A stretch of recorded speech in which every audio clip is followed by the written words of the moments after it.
This is Chikmagalur in the southwestern part of Karnataka. It's a small town, a hub for coffee plantations and coffee export. It's quite in the way thousands of Indian towns are, one main road and a bus stand that's the center of activity.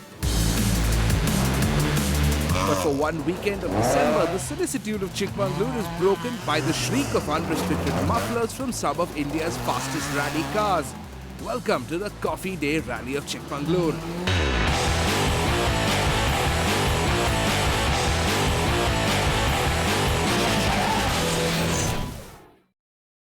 Welcome to the show. I'm Joel Pereira and here we are at the Park Ferme of the Rally of Chikmagalur. Now the championship has already been decided at the K1000 in Bangalore last month, but second place and the rest of the leaderboard are wide open. Now the Rally of Chikmagalur has a reputation for being very technically difficult in separating the boys from the men. Let's find out.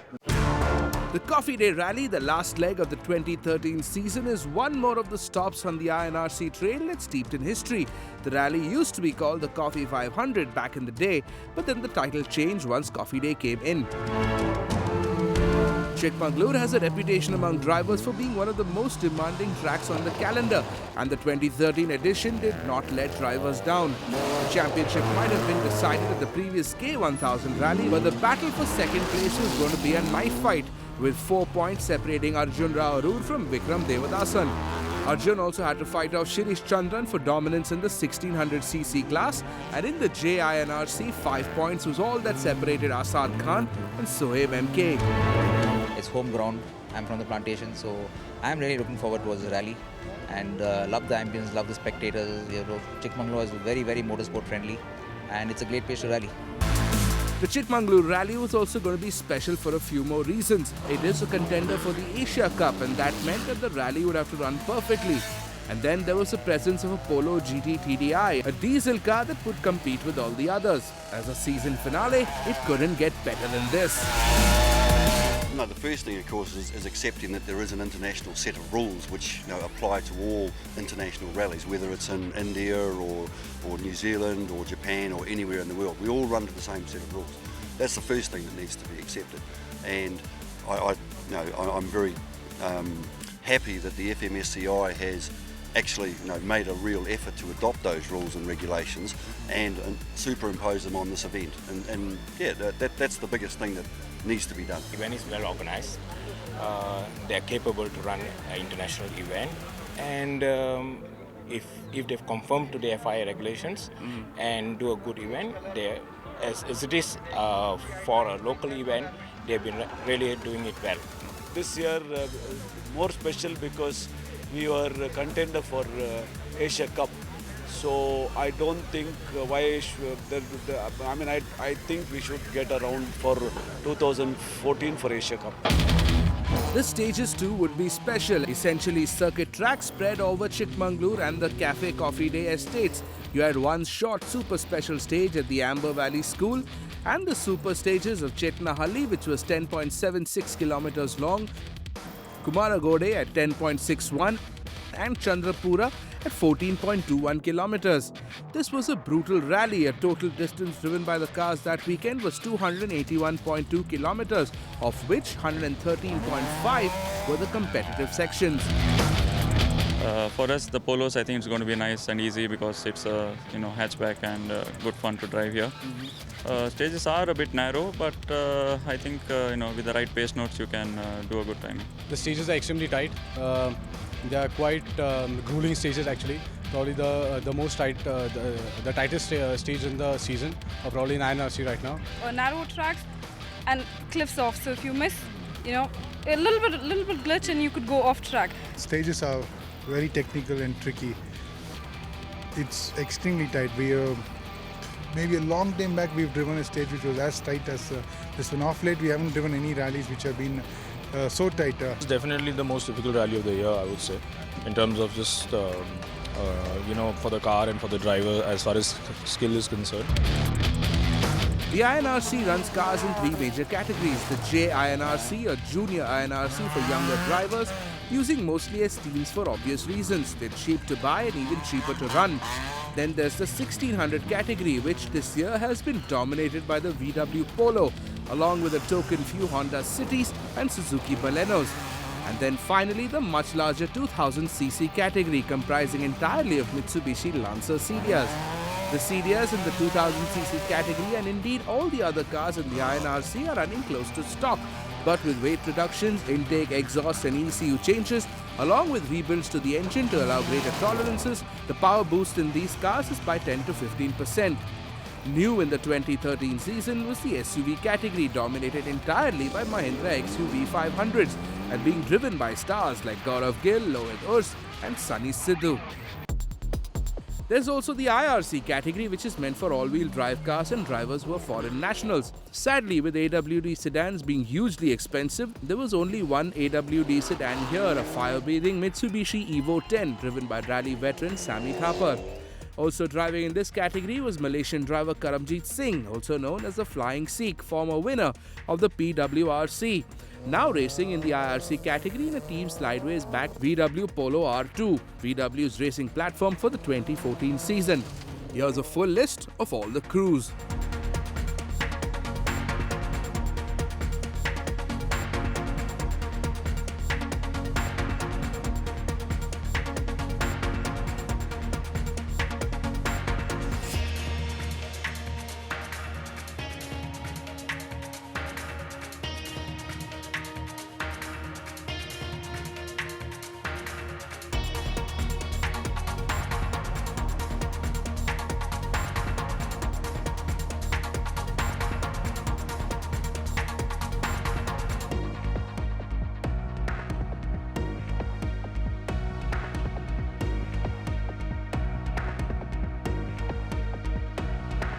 The Rally of Chikmagalur began a little unconventionally, with the entire event flow was flipped around. The traditional ceremonial flag-off was eschewed in exchange for an action-packed super special stage. Held on the grounds of the Amber Valley School, this was a short track that was primed for action from the word go. Day one brings the Rally of Chikmagalur to the people of Chikmagalur. Here we are at the Amber Valley Residential School in what appears to be their cricket ground. And this is the location for the Triple S, or the Super Special Stage. Now the thing about stage rallying is that most of the courses happen very far away from cities, in isolation for obvious reasons. This event right here brings rallying closer to the public.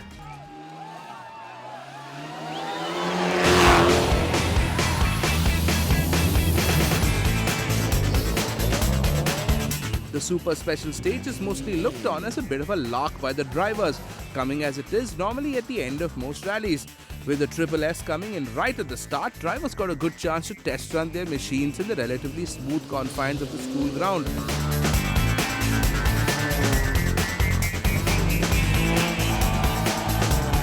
It's a simple enough concept, crystallizing the essence of rallying, speed and car control, and then miniaturizing it. 2 runs around the circuit track, in this case a school ground, and the fastest time wins. But the simplicity ends there. Taking such tight turns on such a narrow track calls for some great driving, and the point of the Super Special Stage is to show off to the unassuming public the driver's heroics in a more accessible controlled settings. And the public showed up, cheering as the drivers drifted around the narrow track. The start order had been reversed, and that meant a slow build-up of racing skills, from the novices and juniors at the start all the way up to the experts and veterans at the end. Fastest time in the Triple S was grabbed by Sammy Thapar in his Evo 10. But then the Polos also did extremely well. Karamjit Singh put up a blistering time, followed by Shirish Chandran and Arjun Rao, also in Polos. Day 2 of the Coffee Day Rally began bright and early at SS2, the Chetnahalli stage. INRC normally has 2 types of surfaces, gravel and tarmac, and the stages at Chikmagalur have essentially been carved out of the Coffee Day estate. And this right here is a little snapshot of what the drivers are facing today. The Rally of Chikmagalur has a reputation among crews for being fierce and technically difficult, but this time around the rally organizers have really outdone themselves. Now the Rally of Chikmagalur brings the 2 things that this city is famous for: coffee and motorsport, as all stages will be running through acres of coffee plantations. So you've got narrow straights, devilish hairpins. This rally is going to bite hard into any crew that doesn't treat it with respect. Tight curving and unrelenting, these stages are what drivers refer to as highly technical. And That means that one mistake and you're out. A rally like this needs to be addressed with great caution. You know, one had to come in really with a different mindset. Can't have an attack mindset for this rally. It's definitely going to get you into trouble. You need a lot of skill, a lot of your pace notes have to be really good all the time because there are a lot of blind crests and corners which you can't see, and there's no room for error, which is the most important thing. Drivers hit the ground running, but that exuberance was very unfounded. With plenty of fast corners, hairpins and narrow straights, the effects on both drivers and cars was immediate, and cars started breaking down from the word go. After Chetna Ali, drivers hit the next two stages of Kumar Gode and Chandrapur to complete the first loop. Perhaps the standout factor of the rally of Chikmagalur was how totally brutal it was. When we reached the first service at the end of the first loop, of the 42 cars that started the rally that morning, only 30 came back. An almost unheard of 15 cars had been chewed up and spat out by the Coffee Day rally. And that was only the first loop. There were two more to go. At the end of the first loop of all three stages, we find ourselves in the service park for the first service of today. Now, the rally of Chikmagalur has been brutal to both cars and drivers. Now, like we mentioned earlier, 2013 champion Gaurav Gill is already out of the running, but following him on the DNF column are 15 odd other cars. That's almost 40% of the competition, and that number is quite amazing. We're going to take a short break right now, but before we go, here's how things stand.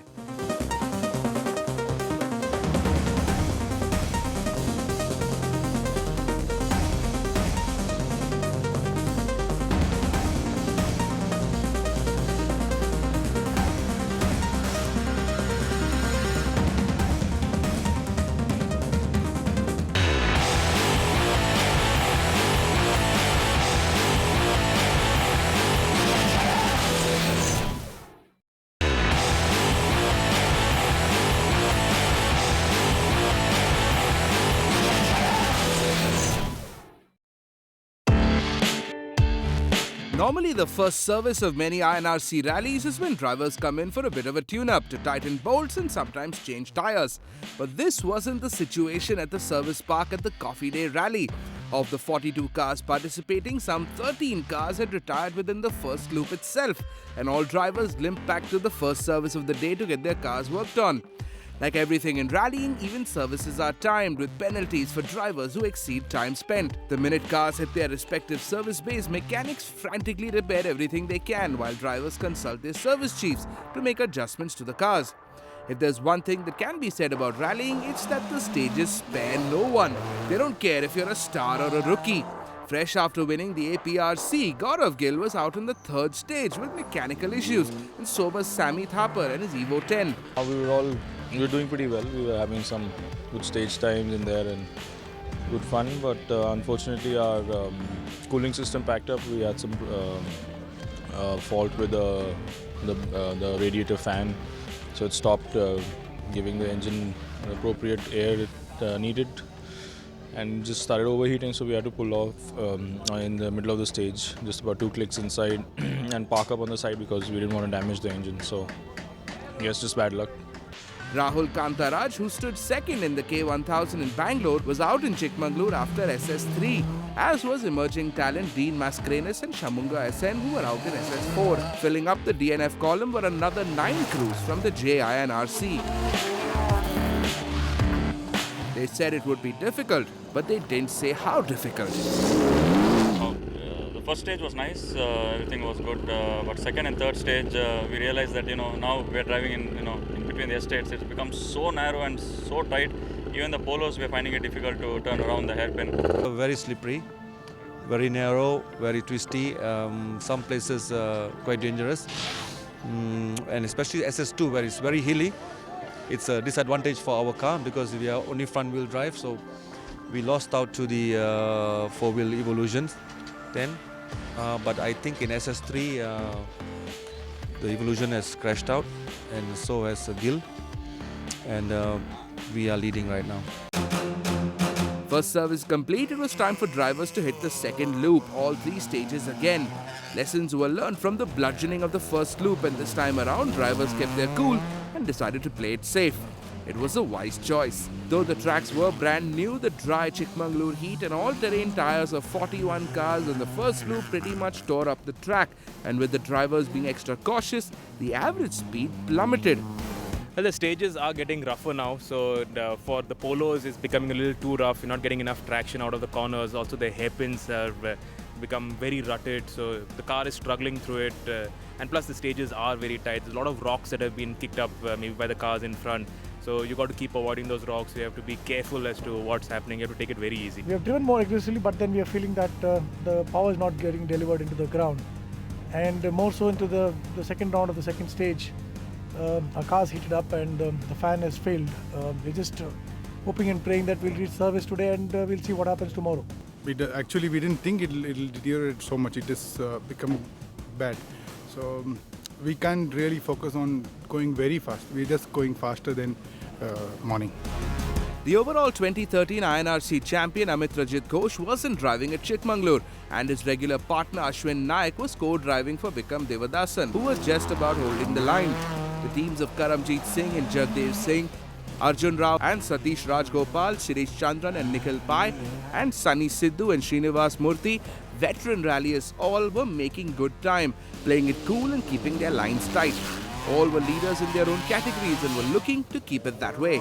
At the end of the second and final loop of the day, 3 more cars were added to the casualty list, and then it was time for another service and a close to day's racing. Yeah, what's happening is that with the nature of the terrain, it's very slow.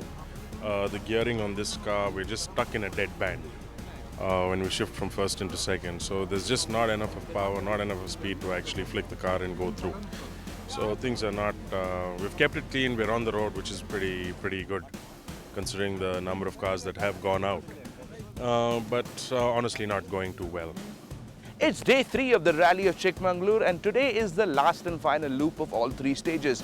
Now, we got to the track a little early to check the conditions, and honestly, it's not looking too good.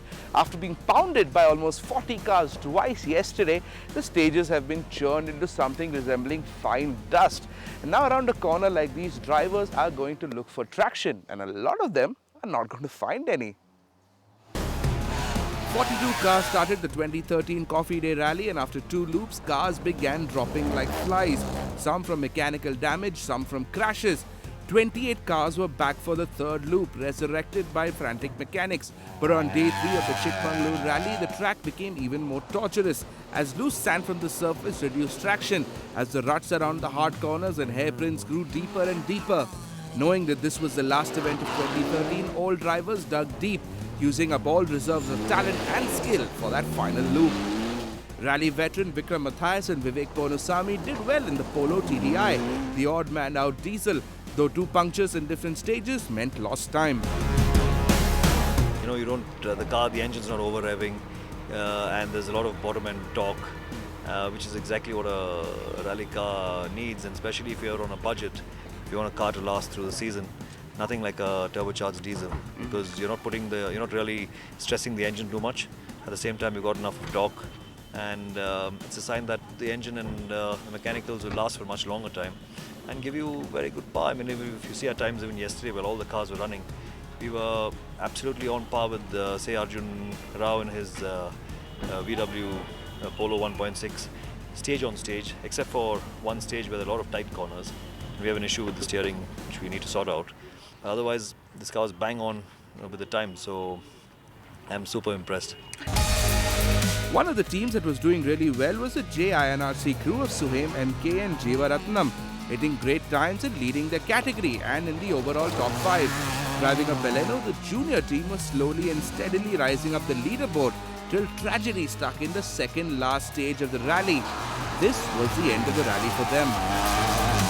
It was an easy left where we gotten stuck in a mud. We tried to pull it, but it was hard and nobody were there. So it took like 15 minutes and we lost our category.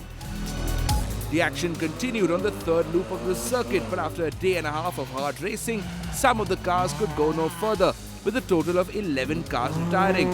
It's especially heartbreaking for competitors who see their cars go down, with Because serious expenditure aside, it's the sheer amount of effort and dedication that seems to go down the drain. Coming into the corner, we hit a stone. It was a huge stone he hit. So I think because of the impact, we came, I think, about 3-4 kilometers after the impact. The lower arm is cut. I think we're just checking what has happened.